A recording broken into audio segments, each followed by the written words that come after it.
Welcome back to GenZ VoteZ. I'm Megan, and in today's episode, we'll be discussing state and local elections, how they contrast with national elections, and how they may be more important than you might think. The concept of having state and local elections separate from national elections for the president and Congress comes from the constitutional principle of federalism. In summary, federalism involves having both an overarching national government and various regional governments which operate separately from one another. Different responsibilities are left to state and local governments than the national government, as Nadia will discuss later in the episode. This separation was a big part of why the Founding Fathers established a federal system. With independent regional governments, citizens can more easily connect with local politicians and ensure the specific needs of their region are met. With separate spheres of government come separate types of elections. The Constitution laid out a uniform election cycle for national elections. The president is elected every 4 years, and some members of the Senate and all of the House of Representatives are up for election every 2 years.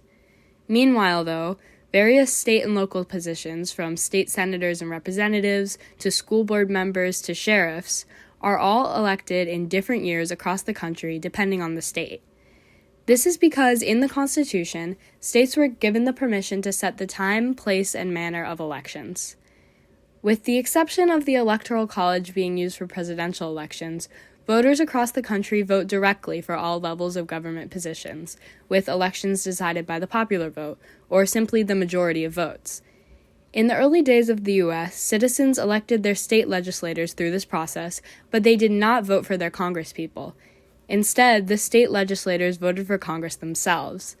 This was the case until the 17th Amendment passed in 1913, establishing the direct election of senators. In fact, the Progressive Era, the period of reform during the late 19th and early 20th centuries, also brought changes to elections at the state level. Multiple states introduced initiatives and referendums, which put legislation on the ballot for citizens to vote on directly.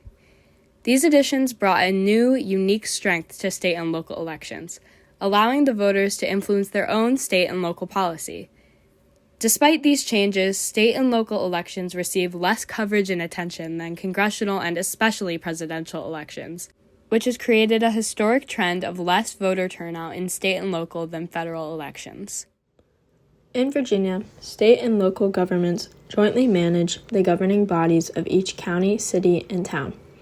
In addition, they have the authority to choose a state treasurer, who oversees investments in public funds, tax-supported debt, issuance of bonds, and banking services, a sheriff, who is the highest elected law enforcement officer of their county/area, and a Commonwealth attorney, whose role is to prosecute all felonies and misdemeanors under the Virginia Code of Law in their respective district.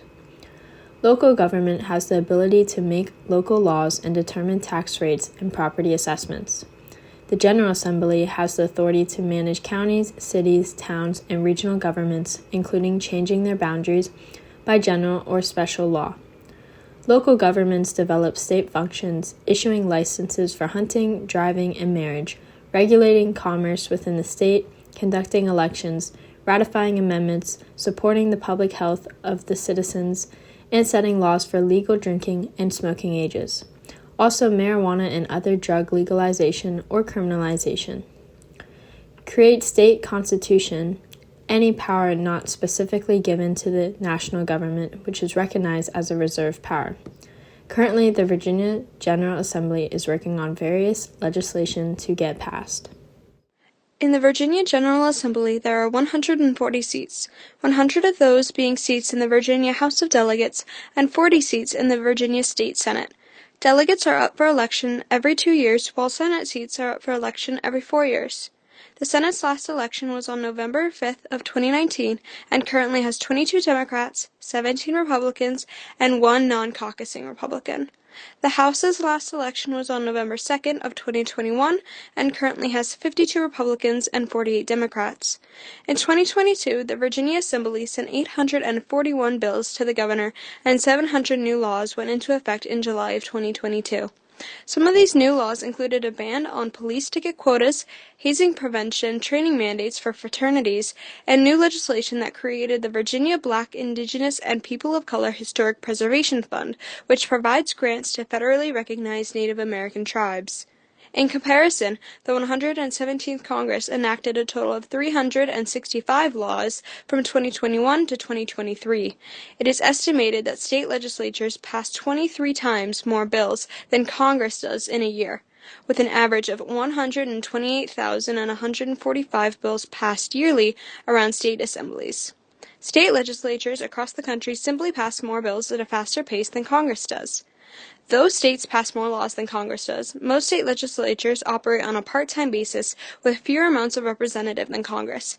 As of 2023, the United States Senate has a total of 100 seats, with 48 Democrats, 49 Republicans, and 3 independents who form a coalition government with the Democrats to form a majority. Currently, the 2 senators from Virginia are Democrats Tim Kaine and Mark Warner.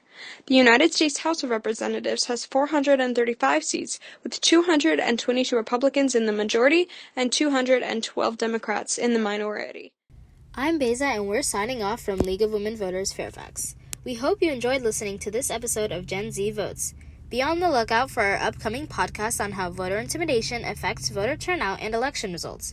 A huge thanks to Megan, Elizabeth, and Emily for hosting this podcast. I'd also like to give a special shout out to Anna Martiardi, Camille Milks, Nancy Rodberg, and Kristen Farron for their assistance, and to the League of Women Voters Fairfax for their continued support and guidance. Thank you for listening, and we hope you tune in again. Bye!